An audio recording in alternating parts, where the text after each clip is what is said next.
નમસ્કાર વિદ્યાર્થી મિત્રો, કેમ છો? મજામાં? હું છું દિવ્યેશ ઘાડિયા અને સ્વાગત કરું છું આપ સર્વનું આપની પોતાની યુટ્યુબ ચેનલ ઓશન કોચિંગ ક્લાસીસમાં. વિદ્યાર્થી મિત્રો, આજે આપણે ભણીશું ધોરણ 11 આપણો પ્રિય વિષય અંગ્રેજી, આપણી સેકન્ડ લેંગ્વેજ, જેનું બીજું યુનિટ આપણે ભણી રહ્યા છીએ. અને આજે આપણે ભણવાનું છે રીડ નંબર 3, ત્રીજો રીડ, જે એક પોયમ છે, જે કવિતા છે. નામ છે the secret of the machines, એટલે કે મશીનોનું રહસ્ય, યંત્રોનું રહસ્ય. એમાં નામની જે એક પોયમ છે, કવિતા છે, જે આજે આપણે ભણવાની છે. અગાઉ વિદ્યાર્થી મિત્રો આપણે યુનિટ 2 ના બંને રીડ નંબર 1 અને રીડ નંબર 2 વિશે અભ્યાસ કર્યો છે. તેની અગાઉ યુનિટ નંબર 1 ના પાછા બંને રીડ વિશે આપણે અભ્યાસ કરી નાખ્યા છે. જો તમે તે વિડીયોઝ નથી જોયા તો તેની લિંક નીચે ડિસ્ક્રિપ્શન બોક્સમાં આપી છે, તો એને જરૂરથી જોઈ આવજો. તો ચાલો શરૂ કરીએ રીડ નંબર 3, આપણી poem the secret of the machines. વિદ્યાર્થી મિત્રો, આ જે પોયમ છે ને, આ પોયમ રડિયાર્ડ કિપલિંગ દ્વારા લખવામાં આવેલી છે. બરોબર, મૂળ ભારતીય, પણ ભણવા માટે વિદેશ ગયા અને ત્યાં સ્થાયી થવાના બદલે પાછા ભારત આવી ગયા. અને ભારતમાં પછી એણે પોયમ લખવાની, કવિતાઓ લખવાની ચાલુ કરી. રડિયાર્ડ કિપલિંગ બહુ જ મહાન લેખક છે, બહુ જ મહાન કવિ છે. અને તેમની એક મહાન કૃતિઓમાંથી એક કૃતિ છે, ગીત ગાય છે એટલે ખબર પડી જશે. જંગલ જંગલ બાત ચલી હૈ, પતા ચલા હૈ, ચડ્ડી પહેન કે ફૂલ ખીલા હૈ, ફૂલ ખીલા હૈ. અમુક બાળકોને પોતાનું બાળપણ ખાલી અમુકને જ યાદ આવ્યું હશે. અમારી ઉંમરના શિક્ષકોને પૂછો ને તેને ઘણું યાદ આવી જાય, કારણ કે અમારા સમયમાં કાર્ટૂનમાં છે ને, બાળપણમાં આ આવતું મોગલી. તો એ જે શો હતો, એ જે સ્ટોરી હતી, એ જે લખી હતી, એનાથી બહુ ફેમસ થઈ ગયા હતા. અને આ રડિયાર્ડ કિપલિંગે ઘણી બધી, ધ બર્નિંગ ટ્રેન, એક ટ્રેન જે છે પાકિસ્તાન ગઈ હતી, પાકિસ્તાનથી ભારત આવી હતી, એ ટ્રેન વિશે એક દુઃખભરી કવિતા પણ લખી છે. આવી ઘણી બધી કવિતાઓ એમણે જે છે પોતાના જીવનકાળ દરમિયાન લખી છે. અને આ જે કવિતા છે ને, આ કવિતા the secret of the machines, આ કવિતા તો અત્યારે આપણે 12મા ધોરણમાં અત્યારે ભણી રહ્યા છીએ. બાકી ઘણી જગ્યાએ ઇંગ્લિશ મીડિયમમાં 5મા ધોરણમાં, 7મા ધોરણમાં, પછી અલગ અલગ બીજા સ્ટેટ હોય, તમિલનાડુ છે, કર્ણાટક છે, બિહાર છે, આ બધા રાજ્યોના ચોપડાઓમાં, પુસ્તકોમાં પણ જે છે 8મા અને 9મા ધોરણમાં ભણાવવામાં આવે છે. તો ચાલો તો અત્યારે આપણે ભણી લઈએ the secret of the machines. We were taken from the our bed the mind. શું કહે છે? We were taken, અમને કાઢવામાં આવ્યા છે. ક્યાંથી કાઢવામાં આવ્યા છે? Or bad. હવે ઓર બેડ એટલે શું થાય? પહેલા તો વિદ્યાર્થી મિત્રો, જે યંત્ર બને, જે મશીનો બને, શેમાંથી બને? ધાતુમાંથી, લોખંડમાંથી, પોલાદમાંથી, સ્ટીલમાંથી. બરોબર, કોઈ પણ તાંબુ છે, પિત્તળ છે, જેમાંથી બનતી હોય. પણ એ કાચી ધાતુ મળે ક્યાંથી? જમીનમાંથી. તો એ કાચી ધાતુને જે છે ઓર કહેવાય. We are taken from the ore bed and the mine. અમને જે છે માટીમાંથી અને ખાણમાંથી મેળવવામાં આવ્યા છે. We were melted in the furnace and the pit. અમને melted એટલે પીગાળવામાં આવ્યા છે. ક્યાં પીગાળવામાં આવ્યા છે? In the furnace, ભઠ્ઠીમાં પીગાળવામાં આવ્યા છે. And pit એટલે ખાડામાં પીગાળવામાં આવ્યા છે. અમને ભઠ્ઠીઓમાં ને ખાડામાં પીગાળવામાં આવ્યા છે. અહીંયા મશીનો છે ને, મશીનો પોતાની વાત રજૂ કરે છે. બરોબર, ધ સિક્રેટ ઓફ મશીન, મશીનની ખાનગી વાતો, યંત્રની ખાનગી વાતો. પણ અહીંયા જે છે લેખકે પોતે મશીન હોય, પોતે એક યંત્ર હોય, એવી રીતે જે છે આ કાવ્યમાં રજૂઆત કરી છે કે અમને માટીમાંથી, ખાણમાંથી અમને મેળવવામાં આવ્યા છે, અમને ભઠ્ઠીમાં અને ખાડાઓમાં પીગાળવામાં આવ્યા છે. We were cast and wrought and hammered to design. અમને નિર્માણ કરવા માટે, કાસ્ટ એટલે એક બીબામાં ઢાળવામાં આવ્યા છે. રોટ, અમારું ઘડતર કરવામાં આવ્યું છે. હેમર્ડ ટુ ડિઝાઇન, હેમર્ડ એટલે થાય હથોડા મારવા, અમને આકાર આપવા માટે, અમને ડિઝાઇન આપવા માટે અમારી ઉપર હથોડા મારવામાં આવ્યા છે. We were cut and fleed, અમને કાપવામાં આવ્યા, ફ્લીડ એટલે ઘસવામાં આવ્યા. અને tooled and grat to feet, ટૂલ્ડ એટલે થાય ચકતા આકાર આપવામાં આવ્યા, અને અમારા પર ઓજાર કામ કરવામાં આવ્યું, અને અમારા વિવિધ અંગોને જોડવામાં આવ્યા, અમને એસેમ્બલ કરવામાં આવ્યા.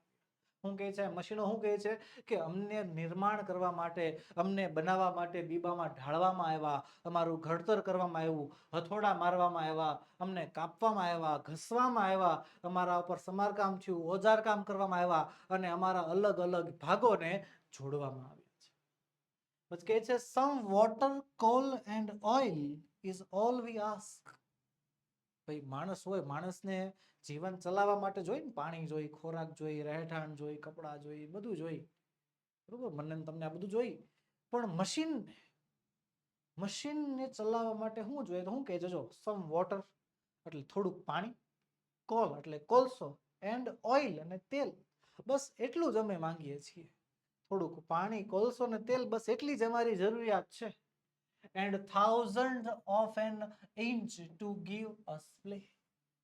And 1000 of an inch, 1000 of an inch, ઇંચના હજારમાં ભાગમાં, ઇંચના હજારના ભાગ જેટલી મોકળાશ હશે તો પણ ચાલશે, નહીં હોય તો પણ ચાલશે.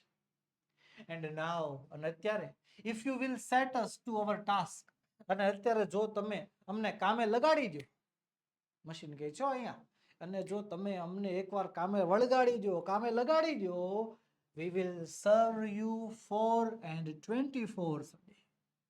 અમે દિવસના 24 કલાક મહેનત મારશું, તમારી તહેનાત મારશું.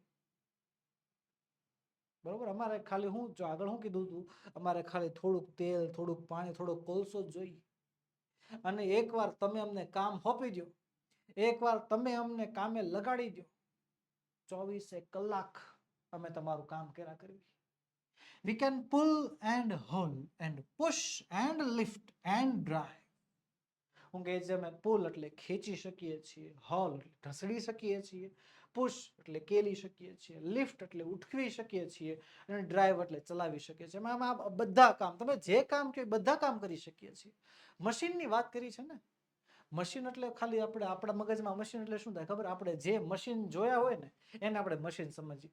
બાળકો, મશીન બધું જ. આ મારા હાથમાં રિમોટ છે, રિમોટથી આમ દબાવું છું એટલે સ્ક્રીન ફરી જાય છે, એક પ્રકારનું મશીન છે. આ સ્ક્રીનને હું ટચ કરીશ તો પણ ફરી જશે, મશીન જ છે. 3 ઇડિયટ્સ મૂવીમાં બહુ સિમ્પલ ડેફિનેશન આપી છે મશીન કોને કહેવાય એની, બરોબર, એ આપણે બધાએ જોયું જ હશે. તો મશીન જે છે બધાય કામ કરી શકે ને. પછી શું કહે છે, we can print and plug and view and heat and light. શું કહે છે, અમે પ્રિન્ટ એટલે છાપી શકીએ, પ્લગ એટલે ખેડી શકીએ, વીવ એટલે વણી શકીએ, હીટ એટલે ઉષ્મા, એન્ડ લાઇટ અને પ્રકાશ, ઉષ્મા અને પ્રકાશ પણ આપી શકીએ છીએ. We can run and race and swim and fly and die. શું કહે છે, અમે દોડી શકીએ છીએ, અમે રેસ એટલે કે હરીફાઈ લગાવી શકીએ છીએ, સ્વિમ એટલે તરી શકીએ છીએ, ફ્લાય એન્ડ ડાય અમે ઉડવી અને કૂદકી પણ મારી શકીએ છીએ. આ બધું અમારથી થઈ શકે, ડૂબકી પણ લાગી શકે છે. We can see and hear and count and read and write. કે અમે જોઈ શકીએ છીએ, અમે સાંભળી શકીએ છીએ, અમે ગણી શકીએ છીએ, અમે વાંચી શકીએ છીએ, અને અમે લખી પણ શકીએ છીએ. આ બધા પ્રકારના મશીન, મશીન બધાય પ્રકારના કામ, માનવીય કામ બધાય કરી શકે છે.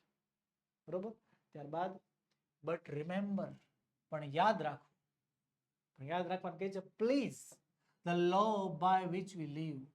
પણ મહેરબાની કરીને યાદ રાખો કે ભાઈ, the law by which we live, જે કાનૂન પર અમારું અસ્તિત્વ ટકેલું છે, જેના થકી અમારું અસ્તિત્વ ટકેલું છે, તે નિયમને ખાલી યાદ રાખજો. એ નિયમ શું છે, we are not build to comprehend lie. અમે અનિષ્ટને સમજી શકીએ તે રીતે અમારું નિર્માણ કરાયું નથી. બહુ મિનિંગફુલ વાત કરી નાખી અહીંયા રડિયાર ક્લિપિંગ. શું કહે છે અહીંયા કે we are not build to comprehend a lie. અમે અનિષ્ટને, અનિષ્ટ એટલે થાય ખોટું કામ, અમે ખોટું કામ સમજી શકીએ નથી, અમારથી ન સમજી શકાય, અને એવી રીતે અમારું નિર્માણ કરવામાં પણ આવ્યું નથી. બરોબર, ઘણા લોકો છે ને, ઘણા આપણે છે એ ઘણા છે ને, ઘણા મશીનો ખરાબ કામ માટે ઉપયોગમાં આવે છે. એક્ઝામ્પલ તરીકે કોઈ હથિયાર છે, પ્રોજેક્ટલાઇઝ વેપન છે, એનું કામ લોકોને મારવા માટે તૈયાર થયું છે. આપણે હમણાં જે છે ઘણા બધા ઉપયોગો જોયા મશીનના, લખવા માટે, વાંચવા માટે, ખાવા શું કહેવાય, ખાવાનું બનાવવા માટે, ખેતી કરવા માટે, ઘણા માટે જે છે મશીન વપરાય છે. સેમ એ રીતે કોઈને મારવા માટે પણ મશીન જ વપરાય છે ને. બરોબર, તમારા બેંકમાંથી કોઈ વ્યક્તિ જે છે ફોન કરે ખોટા નંબર દ્વારા અને તમારા બેંકમાંથી પૈસા ઉપાડી લે, એક મશીન દ્વારા થયેલું કામ ગણાયું.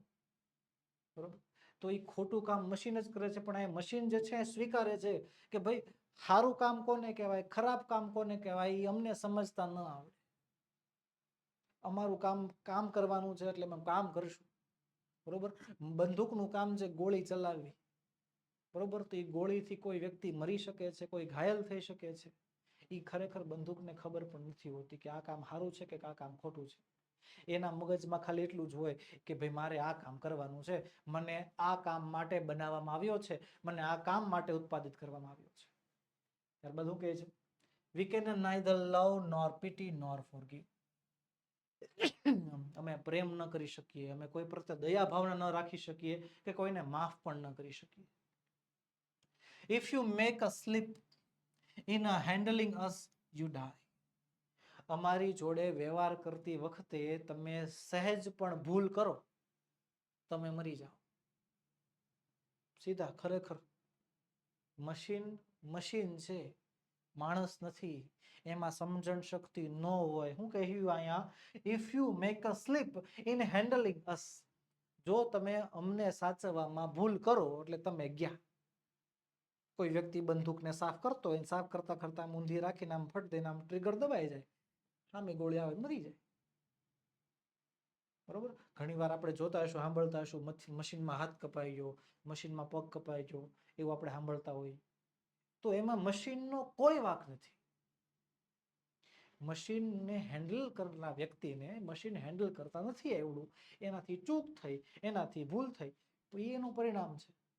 અહીંયા મશીનો પોતાની જે છે પોતાની, અહીંયા છે ને કવિએ શું કર્યું છે, કવિ અત્યારે મશીનની ડિફેન્સ કરે છે. ઘણા લોકો છે ને મશીનને દોષ દેતા હોય કે ભાઈ એના કારણે આ વ્યક્તિની મૃત્યુ થઈ ગઈ, એના કારણે એનો હાથ કપાયો, પગ કપાઈ ગયો.